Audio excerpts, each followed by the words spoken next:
What's up, Wafflers? Welcome back to Waffles the Toaster. It's your girl Jordyn, and I hope you guys ate some waffles for breakfast. Long time no see, right? I know. I hope you guys have had a great start to the year. I hope you guys are holding true to those resolutions, hanging in there with dry January, and working out in that gym. Today, we've got a very, very special guest, someone you may know, and if you are in the Atlanta area, you definitely should know. He's a jack of all trades, producer, director, all the way around influencer. If you're where you're supposed to be in terms of all Atlanta exclusive events, this guy is definitely there. He's a Clark Atlanta graduate, just a connoisseur of entertainment, and we are gonna welcome him to our Waffle platform. Guys, give it up for Trizze. How you doing today? Yes, I'm doing good. How are you doing? Doing great. How does it feel to be on the Waffle set? This is a really extraordinary set. You know, I want some waffles. You know what I'm saying? Y'all, if you're not watching this eating some waffles, then what are you doing? Okay? Well, let's get into it. I'm excited to get to know you. The Wafflers are excited to get to know you. Let's dive in. Can you please introduce yourself for those who don't know you and tell us a little bit about yourself? Yeah, so my name is Latrell Phillips. I'm from the south side of Chicago. Of course, a graduate of Clark Atlanta. You know, I graduated in 2017, so my goal coming to Atlanta was just strictly to, you know, find a career in entertainment, whether it's like TV, film, or music. And I'm still kind of shuffling in that, so I kind of like dib and dab and figuring out how can I like find a right path, you know, so I'm still trying to figure that out right now. What's the most important thing you want people to know about you?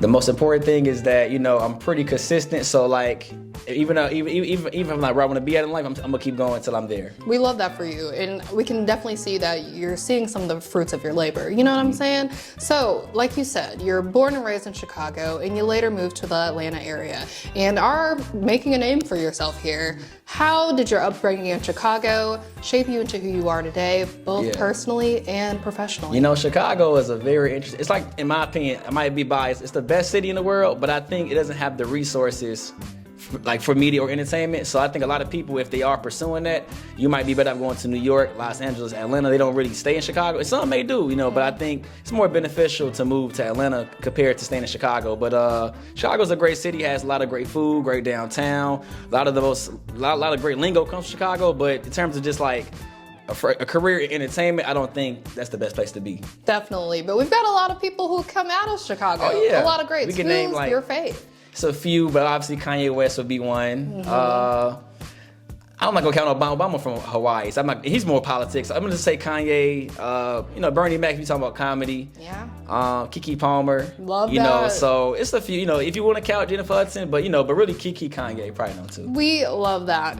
Okay, so before making a name in the Atlanta scene, you starred in a short film on YouTube. It's got like 150K views. It's 12 years old, and it was called Juke, a Chicago story, which got significant attention.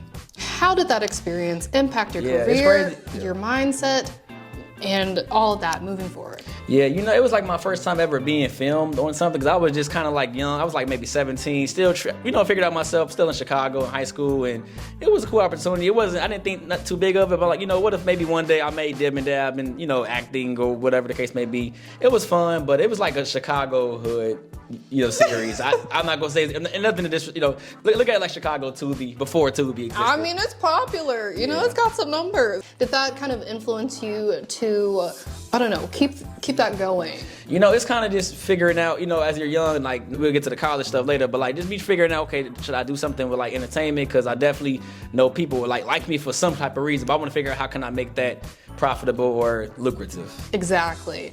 Okay, so moving forward to college, how did your college experience shape your career path? You know, Clark Atlanta was a great school, especially because I feel like Clark is only good for two things, business school or communication. So, you know, I know Spike Lee's professor was like my director.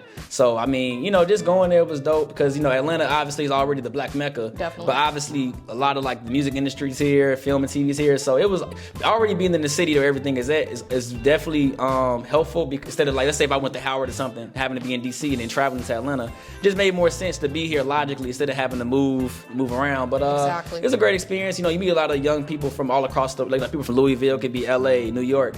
So I like that aspect of it. And then just, it's always events and then networking events. So I've always tried to pay attention to what's the most important thing to go to network. So I would just say networking is really important. True. So question, it's always controversial, the HBCU versus PWI debate. Was it worth it?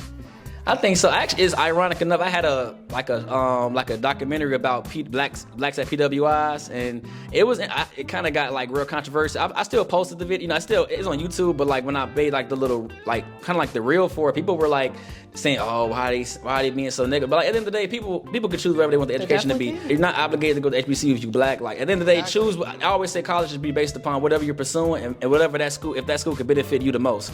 Whether it's the HBCU or PWI, it shouldn't matter. But I remember doing a project about that in school. It got like on Twitter. Twitter, the little negative, they really was like mad about that. Yeah.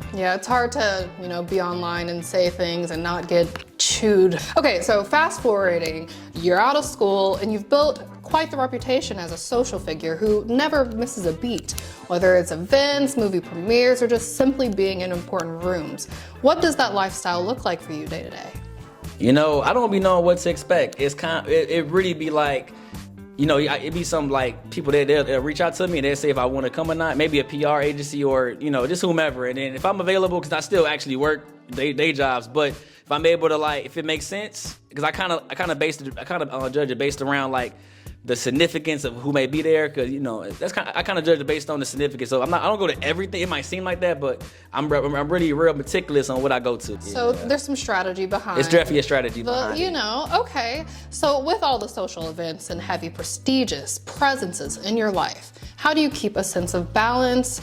What's the key to maintaining a high social battery without burning out? Because every other day. Believe it or not, I don't even be I'm very interactive with everybody, but I'm not really like a socialite. Well, I actually am a socialite in terms of like socialite, but I'm not like a social person. Like I don't like clubs. I don't be like I said, I'm only really doing stuff. Let's say like a Topgolf and Dreddy, stuff like that, or obviously networking events, entertainment, whatever that case may be. But I don't really be out like that. It might seem like it, but I really be at home. I work and go home. But you also, I'm telling you, y'all, movie premieres, he's there. One of them days, he's invited, he's there to the premiere. That's just one of several events that Trizze has been to due to being invited based on his platform. So with that being said, you're surrounded by all these people. It's constant networking. How do you maintain a social battery? That's tough to say. I mean, it's tough because every day is different, but I just try to kind of already have an idea what I'm gonna do, and cause like I said, in the day, I am trying to see who's there. Like obviously, sometimes the main person you're not gonna really get in touch with them, so maybe like a management or an assistant. So I try my best to kind of target who I think is like really important around them, and then probably make the connection from there. But but I don't, my social battery is fine because I mean, like I said, I literally I'm very meticulous of where I go. I don't go to everything because I feel like going to everything, it's fine in the beginning when you're young, but as you get older, going to everything is not that serious. You're right. You're not missing anything. You're not. Hey, clock it. If you know who Trizze is on his social media, he's been with everyone you can think of, like every high profile celebrity, dang near. Trizze has seen them. From Drake, Jasmine Guy, Kanye, Andre 3000, the list goes on and on. And your social media platform looks like a red carpet dang near.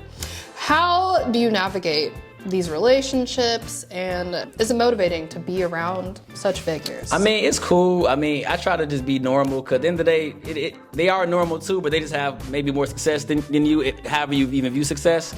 Sometimes it can be a little nervous. Sometimes you don't want to come off a certain way. I just like to be professional and cool, but I know, but I just try to approach it like,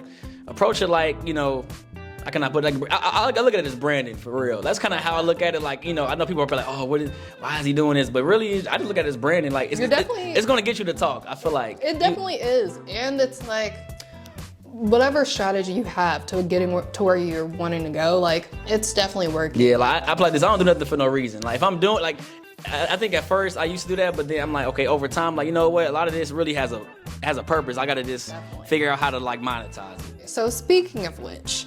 How do you handle the pressures of being in high-stake environments, and is there ever a sense of imposter syndrome? And I saw that question. I was wondering, like, when you imposter syndrome, I don't think I have an imposter syndrome, but definitely you can be like, not saying feel belittled, but you obviously you're in a room full of like high profile people that may have more money than you, might have more success than you. But I like it in a sense because you want to be in those rooms anyway. Like, granted, I'm not a person that's a leech. I like to actually like learn and soak energy. So I'm really kind of observing everything. I'm not really I don't really care to hang out with people for real, but I am observing, okay, the information, like what are they talking about? So I like to get more insightful and knowledgeable on certain like, things. But that's all I can say. But I would say imposter because I'm pretty much myself all the time. Love that. I'm not about to, approach you doing it. I'm not finna like make you uncomfortable or nothing. I don't care who you are, but just try to be myself and hopefully, have good energy. Yeah, so. hopefully it's well received. I would say it is. Mentioning all the things you do, like I said, you're a jack of all trades. You've also worked behind the scenes as a director, a producer, and as a publicist. Can you elaborate on those roles and how they've contributed to your success? I would just say, in school I did a lot of projects, like little short films and documentaries, and then, it was, and I would say in terms of like professionally, I haven't got there obviously yet, but I've been like, done like little extra work here and there, and that's cool to do, but I'm really just trying to find who's the director, who's the, producer. So that's kind of like what if I am doing stuff like that, that's just me trying to just figure out, okay, who's like the real people running the show. In terms of like, I've had people like I've kind of been like correspondents to different outlets. I know like sometimes I might be on the Shade Room, sometimes like the TMZ. It just depends. I'm not like, but I think I've heard that I should make my own media outlet, which I don't mind, but it's still got to figure out like, it's a process behind everything. So, Definitely. Or a blog, I should say. So yeah, it's like, it's wherever you want to take it, So let's dive into some of your most impressive and entertaining moments. You've been involved in some pretty wild moments online, including the Glorilla music video with Sexy Red, with you giving Boosie a face. Right. Oh my God, how do you feel about moments like that? It was interesting because I remember like the casting director, she was like, oh, they have a special role for you. I didn't know what that meant. I was just like, okay, cool. I mean, I'm appreciative of any look, I look at it as like a look. If I get a good look, that's fine. That might not always be the case, but when they said that, I knew when it happened, I kind of like, I saw what's happening. I saw Glorilla right here. The director was giving her a Benny Boom. Either way, Benny Boom was like a known like video director. Either way, I saw like the chair right there. I'm like, And I saw the other barber. He had like somebody regular. I'm like, okay. And then I'm like, they must have got me cutting Boosie. And then it was cool. It was organic. It was like one take. It was like one take. And it's like Boosie fade, giving Boosie a haircut. It was a one take too, so it was cool. And a lot of these, it was interesting. I would say, not nervous, but definitely interesting because I didn't expect that to happen. And it was like funny. On top of it being a moment, like it was a good moment. Very entertaining. Yeah, I didn't know they was actually going. I mean, I figured they was gonna put it on the thing, but it really like that video on YouTube got like almost 50 million views. I'm surprised. I'm like, I was just blessed about it. So. Hopefully bigger things can come one day. Yes, and bigger things are coming for sure. Let's dive into your social media and public perception. Right. So guys, Trizze has a whopping, I would estimate like 50,000 followers combined through all of his platforms. That's no small number. Your Twitter is known for its strong opinions, and some of your tweets can even come across a little instigator-ish. Now, I want to see, when you say instigator, what you mean by that? Because I'm not provoking. You're not like, I don't know, coming up with narratives or anything. I would just say like, he's very like, he breaks down a lot of stuff that are, that get people talking, that get people to agree, disagree, and if they disagree hard, they're gonna disagree hard. So not maybe instigating, but like controversial takes. I agree. Yeah, so I agree with that. He stands on. I stopped doing that because when I was in college, I felt, well, even just younger, I feel like a lot of people really was like, I feel like this. I think over time people have respected me, but I'm not as liked for real. Like people really, like doing my social media today, I used to get talked about like all across the board, like from Chicago, Clark, Atlanta.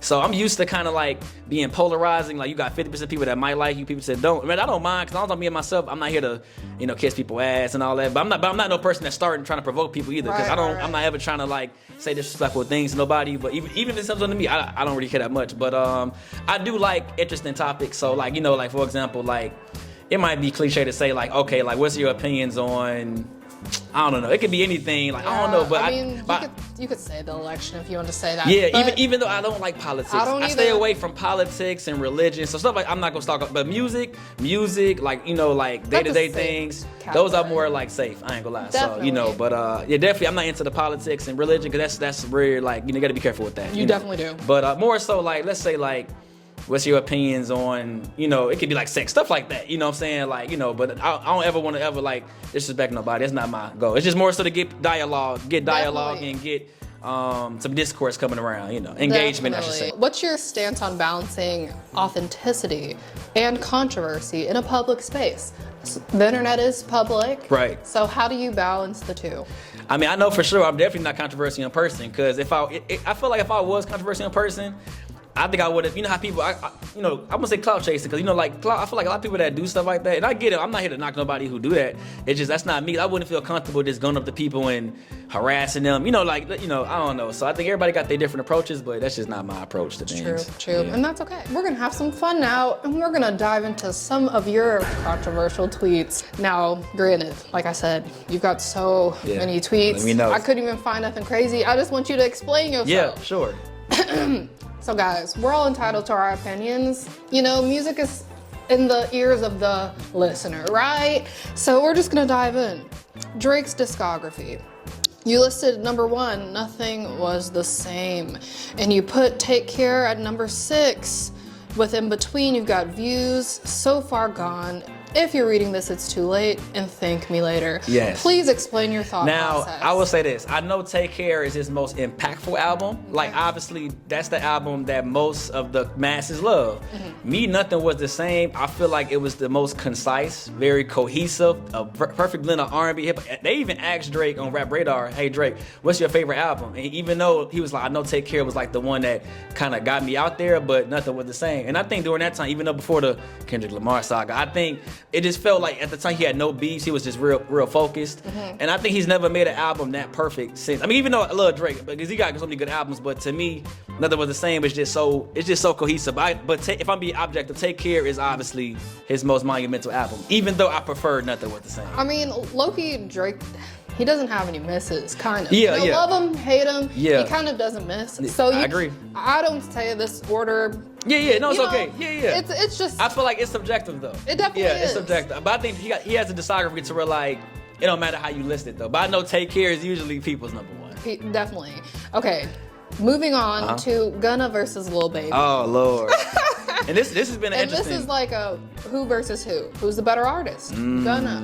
Who's the better rapper? Lil Baby. Yeah. Who's got the better discography? Gunna. Best hits? Lil Baby. Creativity? Gunna. Production? Gunna. And Yes. popularity? Lil Baby. And you ended this to say, Gunna is musically superior. Lil Baby is the bigger act. Quality music defeats popularity. Please elaborate. Yeah, so like this is what I say, because you know I hate that the whole Gunna situation, because I feel like a lot of people, obviously I know the snitch allegations, a lot of people like Lil Baby and you know 21, all of them, pretty much the whole Atlanta don't rock with Gunna no more, which is fine. They subjected to, I get it. But you know Gunna might not have the numbers like Lil Baby, even though he has good numbers. So that's why I say Lil Baby is bigger. He's the bigger artist.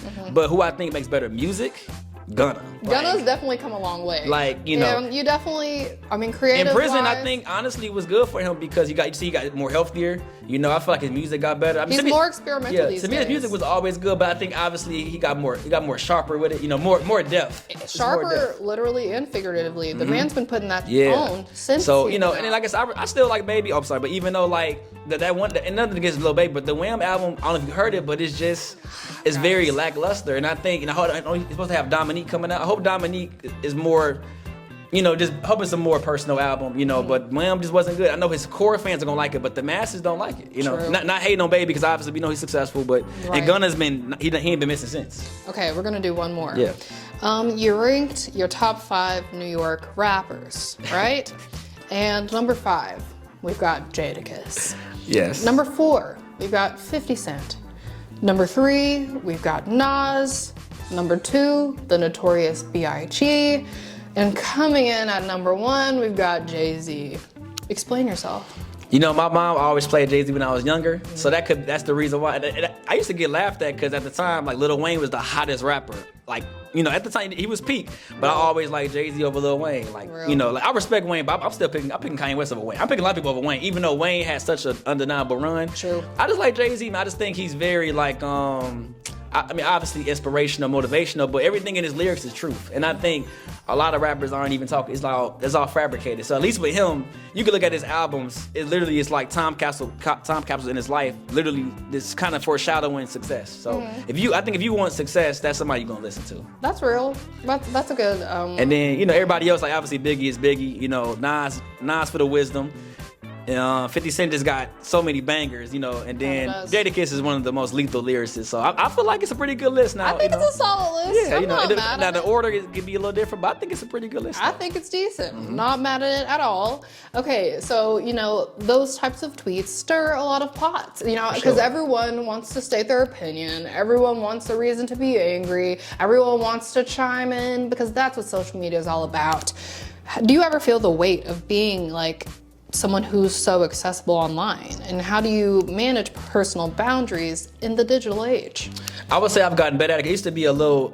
When I was younger in Chicago, I didn't realize how big social media was. At the time, I'd have been like 16, and then I didn't know they call it Facebook famous. At the time, they call it that was the term in Chicago. But I would go out and people would recognize me. So I didn't really know. I didn't know how to handle that. So that's my first time being quote unquote popular. Even I don't really consider it popular. But it was at the point in time in Chicago. I kind of lost focus of who I was. I think I had to go to summer school. It was just bad for me, So, but I would just say that definitely that social media. I'm kind of glad I got that phase. That phase was over because let's say if I came to Clark, Atlanta, and I wasn't, I was that popular, I probably would have dropped out or something. So I'm kind of glad that when I was younger, I experienced like that whole popularity phase, and just got back to who I was. So you've been in Atlanta for a long time. Chicagoan with birth, but an Atlantean by time. And Atlanta's known for a lot, like food, especially wings. That's all they're known for. Yes. Nothing against Atlanta. What are your top 3 wing spots in Atlanta? There's one spot on Ponce called Best Wings. I like them. I guess you could count, even though JJ's is technically from Chicago, I'm gonna put JJ's because Atlanteans like to say JJ's is them. And then third, there's this one spot, and it's crazy. Another Chicago spot is called Retro Grill. Retro Grill. So you probably never heard of them, but I'll show you the link. No. They got a mean same in Philly. Yeah. Right. Yep. Yeah. So I'm gonna go with them 3. Y'all, if you're ever in the Atlanta area, lock in on those wing places. You won't be disappointed. So you've got a pretty diverse range of connections. Who's been the most surprising person you crossed paths with, and what did you take away from the experience? So I've met a lady. She's like the COO of Grand Hustle. So I've worked with T.I. a lot. Behind it. Kind of like he has an assistant, but I've done like assistant work with T.I. T.I. is really very like hands-on with everything he does because he did like it's something he has called it's called the projects, but not the project, the department. So I wasn't a part of like the second series they did that last year, but it was just cool. I like that he literally like T.I. when they say King of Atlanta, he really is king. And I like that he's very humble. Like no matter who you are, he could go up to shake your hand. So I would just say working with T.I. a few times is dope because he's definitely very I can see why people respect him a lot here in Atlanta. So given your extensive experience in the industry within the years that you've been here, do you think that the landscape for new entertainers has changed in recent years, especially with the rise of social media and digital platforms? Yeah, I think I can see, like obviously a lot of people on TikTok, so a lot of YouTubers. I mean, it's cool. I think Atlanta obviously is like the place to be if you're like young, aspiring, whether it could be any, honestly, even if it be entertainment or music, anything, this is the place to be to make it. Now, I think if you get like established, I think LA is probably the place to be. But, Atlanta's dope. It's always something different. It's always unpredictable. You never know who you're going to run into. That's why I never downplay who I run into because that person may be somebody really big one day or that person may, this person, I treat everybody the same for the most part. I don't, like it could be anybody. I'm not going to treat you no different. Right. Okay. So, talking about LA, New York's, all these other places, is Trizze putting his flag down in Atlanta, or will he pick it up one day and venture Yeah, off? I think because what I've been doing lately, because I'm 29 now, I'll be 30 in June. So I actually been traveling places for the first time because I always feel like you have to have a reason to travel, but really traveling, you don't have to have a reason. Not at all. So I know I'm going to New York in a few weeks for the first time, LA for my 30th. So, I always say LA, but I want to see if I like it first, but because I obviously like the juggernauts are always going to be LA and New York, even though Atlanta is like becoming like this global city, but I think at the end of the day, in New York and LA gonna always be like the juggernauts of the entertainment world. So, whatever God can possess me, I definitely plan on going on a crazy lap especially going in this 30s era. You know, but I'm not there yet. But trying to get, you know, but definitely I think LA would probably be the next move down the line. Okay, well, down the line, where do you see yourself? If Trizze, aka, Latrell Phillips, aka Trizze, could be anything, you know, all of his dreams came true, what would that look like? What would you be? I would say, you know, just like, you know how like, I don't want to say 50 Cent, but like just somebody who's very creative and hands-on, like behind the scenes. So let's say it might be an event, like, okay, I'm the reason why this event is like successful. It's like, you know, if it's a TV show, like, you know, like Power or something, I want to be like, I like to be the brains behind things, you know, even though I know people know who I am, like, you know, in the forefront, but I'm just, is anything creative behind the scenes, like whether, let's say if you're an artist, like, I'm gonna figure out how can I make that artist successful. So you can say like, I don't wanna say A&R, but just something with marketing, you know, just anything behind the sines that can captivate the world. Yeah. Okay, so would you be a stylist? I like, you know, I like clothes, but I don't think I'm like a stylist though. I don't think I'm built for that, but you know, I do like, you know, dressing. Because I mean, you know, being behind the camera. I'll tell you a lot of things people told me I should do. Like they said model, something with fashion, do a, you know, YouTube, do TikTok, you know, have like a podcast. You know, so I've heard so many different things, but it's really just more so like making it make sense. Because you have to have a team. You can't do everything by yourself. Okay. And that's the most important thing, really trying to find people that's like with the same mindset. And I would want to pay people. That's another thing too. So if I'm not able to pay people how I want, I feel like it would be a disjustice to even do that. But I have to find like an organic team to build up on too. So that's real. That's real. Okay. So we're winding things on down here. I've got just like 2 more questions. You're good. You're here. As someone who's had an extensive journey, I mean, from Chicago college to pursuing your dreams in Atlanta, do you have any advice for the youngsters who also want to go after that dream, you know, don't know exactly what to do and would love some words of encouragement? Yeah, I would just say, you know, never give up, which sounds so cliche, but really never give up, because it really, because I looked at my life from like, obviously 10 years ago, I was, let me see if I'm 29 now, 19, you know, obviously I was like, I was doing like little, you know, stuff on like CAU TV, WST radio, small stuff, but all that stuff kind of does add up though. Like all the experience, even if you had a regular job, like all that stuff is important because it builds your character, and you just never know, like, you know, I feel like you can reflect on the past, like, you know, so just keep going. And like I said, and definitely any opportunity, take advantage of it, because that's the most important thing. Like even if it's small, just take advantage of it, because you just never know who you might meet, what look you might get. You just never know. So true. Just take advantage of all opportunities, and definitely be open-minded with everything. Okay, Trizze, this has been a blast. I'm gonna ask a fun question before we wrap up. What's one thing about you that might surprise people and who think they know everything about your life? I would just say 2. I love cats.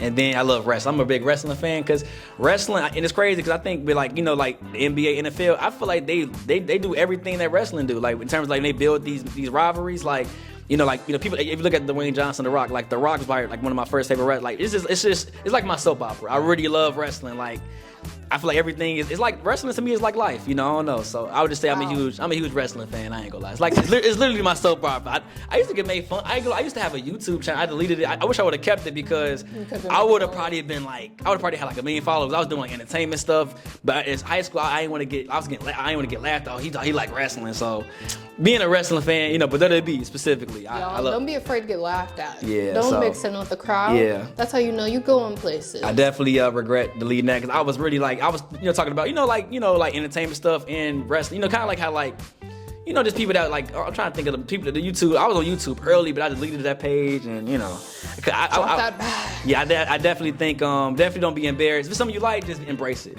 I wish I would have embraced it more when I was younger. Well, you can always circle back. Right. Speaking of circling back, guys, that's a wrap with this week's Waffle episode. Trizze, thank you so much for being here. Thank you for inviting me. We definitely was trying to make the use all a little busy, so exactly. I'm glad that we got to work. Trizze, please tell us where the Wafflers can find you. Oh, you can find me at Trizze Trail, Trizze, Trizze Trail, and thank you, Waffles, for even inviting me. You know. Exactly, y'all. Peace out.